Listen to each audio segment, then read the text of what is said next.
My name is Tone. I'm from Pittsburgh, PA. I was born in Broward County, Florida. Moved up here when I was 9. So I feel like I'm more from Pittsburgh than I am from anywhere else. I'm an audio engineer, artist, producer. I say like all three just because I had like different sort of aspects of each of my life.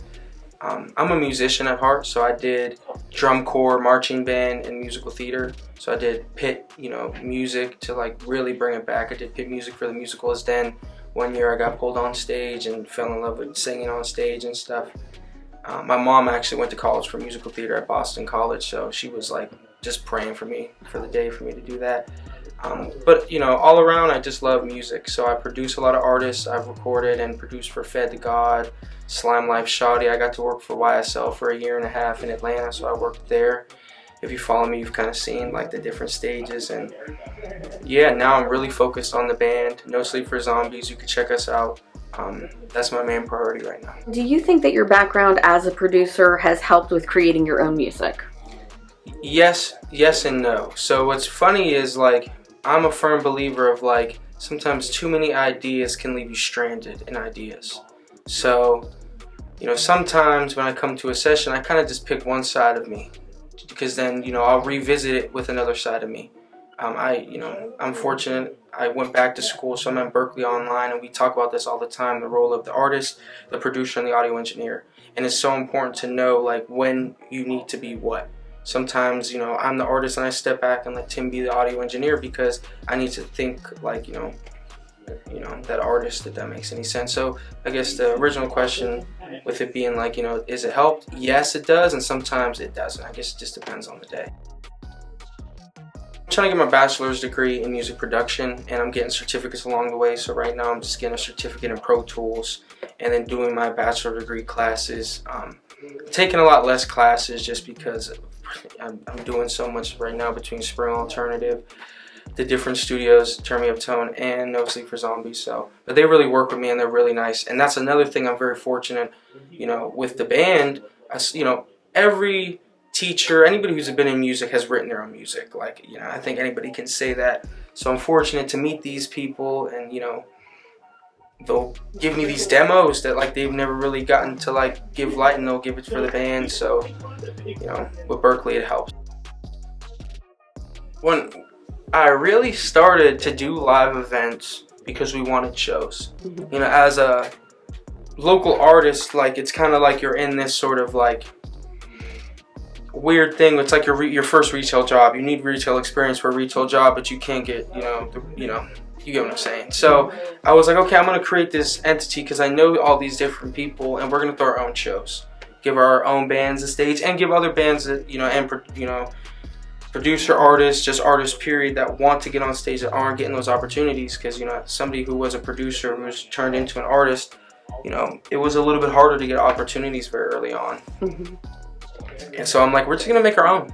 And we made our own shows, and it was very unselfish. Like when we do these shows, like we put our band on sometimes, and sometimes we don't put our band at all. We know when to let other people have their shine, because that's the importance of it. We started it just to give ourselves opportunities and give opportunities to people that weren't getting opportunities. I felt like there was 2 main production companies, and they kind of, and I'm not talking stuff on nobody just because we are a part of certain production companies now that people would rope these people into, but they play favorites. And that's just how the music industry goes. But we're in such a small city to where you could do it yourself. If you want to do your own show, reach out to the venue, give the venue a couple months, say who you are, and be, they're going to be logistic with you and say, okay, here's a Tuesday, here's a Wednesday, and build up from there. Our first show was Club Cafe. I mean, granted, we did do the show for the Spring Alternative Music Fest. But the first show as a band wasn't even through Spring Alternative. We just reached out. We said we're a new band. They're like, okay, we could do, I think it was a freaking Wednesday or Thursday, which isn't ideal, but you get that opportunity. The live music scene is a lot more welcoming than like the not live music scene. What people don't understand is there's a whole, it's weird, I was just talking to somebody about this, coming from, I record 30 artists sometimes a week, and there's so many people that are technically, you could say, underground, that aren't performing, that aren't in that aspect of the game, or you could say.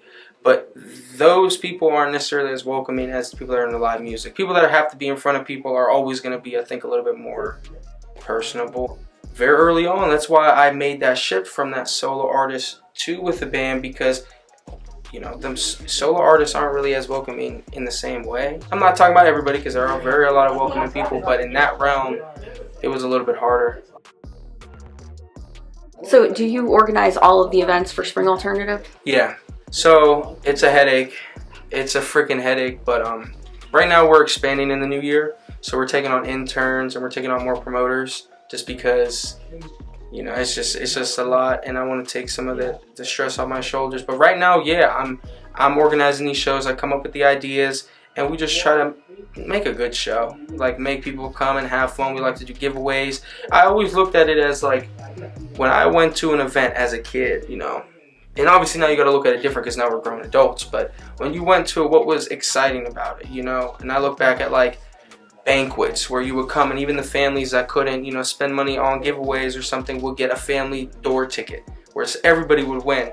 And, you know, I'm not one of the people that everybody gets a trophy, but if you're going to come to an event, I think everybody should have an experience. And I think that's where people lacked. Our Pittsburgh scene lacks in event experiences. It's just about experiences. It's about, you know, I lived in Atlanta, like I said, for a year and a half, and I got to perform at Blue Flame. It's a club. All these different clubs. Tiger is also a club. And I got to see, like, okay, they're doing this. You know, you know, the first 20 people are going to get free drinks and certain things like that some places do, but it's more of those bigger clubs where if we also did it live with live music and live bands in these smaller venues, people would feel way more attached. Advice I would give about putting on live shows is roll with the punches, and you're gonna make a lot of mistakes. You know, also, the number one rule, do not, if you're gonna put any money into anything, do not short the sound. Put all your money into sound. You know, you can put money into marketing, obviously, but coming from somebody, our first show, you know, you were there, Spring Alternative. We ran through 4 PAs. We blew through, yeah.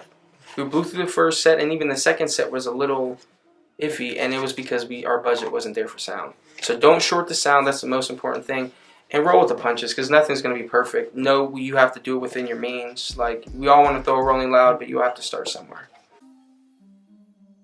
And you know what's crazy, right? Dan will be able to tell you even more. I'm new to this rodeo, you know, but even being able to see it, this building is the essence of collaborating. Meaning, you know, we'll come and do a song in here, and then I'll go next door, and I'm like, okay, I have an idea for a t-shirt. And they'll help me put the t-shirt together, and they even taught me the reason why I know how to use a Cricut, I know how to paint my own shirts and vinyl my own shirt, is because of them. So I wouldn't be able to do a lot of things if it wasn't for them. Even now, even going to the photo shoot, you know, that having somewhere where we can go 2 doors down and just shoot a video is it's amazing. You know, obviously you can't shoot every video there, but it's pretty amazing. I think this whole building, what's the word I'm looking for, is motivated by the aspect of collaboration. You know, I think early on, just like any business, you know, people got to get afloat, and people got to, you know, but now it's like, man, we're all motivating each other to just be better. And that's even the most important thing in Pittsburgh right now. We just got to motivate each other to be better. What is it like to meet and then work with so many different talented musical artists? It's a blessing. I remember when I was 17 in my basement praying to God I would get like 1 session this week. And to the point where now, like, I have to tell people, like, I'm booked this week is a blessing. And I always wanted to help people, and this is what I get to do. I get to have people come in every day and let them bleed their heart on a song and have me get it to where they want to go home and show other people. And I think it's an amazing thing. I think it's, you know, it motivates me because I get to hear other people's music and I take influence. Like, I've told certain artists, certain hooks that I've written, you know, I'll take a melody, a little piece of that melody, and it inspired me to write that. You know, I'm one of the people, I always listen to other people. And it was funny, I talked to my session today, I was at 1708 Studios, and I was like, I even want to get even more indulged in the music now. I want to, you know, help writing, I want to help everything like that because I just love music. So it's really a blessing for me to be able to come to the studio every day and record people as my job. Granted, it took a long time. Like, it took, like I said, from when I was 17 to now I'm 23. You know, now it's solid, but, you know, even still there's a lot of work to be done. What are your future professional goals? I'm one of those people that have a 3-month goal, a 6-month goal, a 1-year goal, 5-year goal, and 10-year goal. When I started when I was 17, I kind of had that 5-year goal, you know, which was I want to become an artist that's performing out here, recording artists full time, you know. But as of right now, I want to say like my next goal, I want to get No Sleep for Zombies, a song with at least 100,000 views. We're gonna get there by the end of the summer. As a person, like I said, because they're my biggest concern right now. But other than that, as like a personal, I have certain projects right now that I'm trying to produce and co-make songs with more people in Atlanta. I got to write a song with Jermaine Dupri 2 years ago, and I'm trying to go back down there in the next couple months with the band actually, and just link people up. So I guess because it's weird because there's 3 sides of me: Turnmeuptone, No Sleep, and Spring Alternative. For Spring Alternative, my goal would be we want to continue Fall Slam this year. We're in the middle about Spring Alternative. We're doing our winter like vendor fest. So we're gonna do winter vendor fest soon.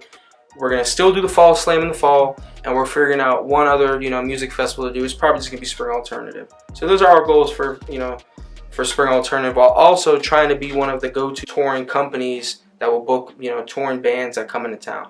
So we've been reaching out to people like, hey, if you're in Pittsburgh, you're near Pittsburgh, we will book you.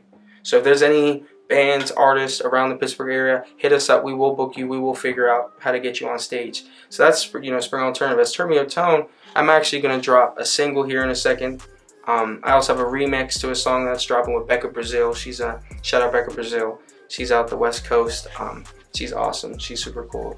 Hispanic singer. And we're going to drop that, and in the new year I'm going to drop a solo project called 23.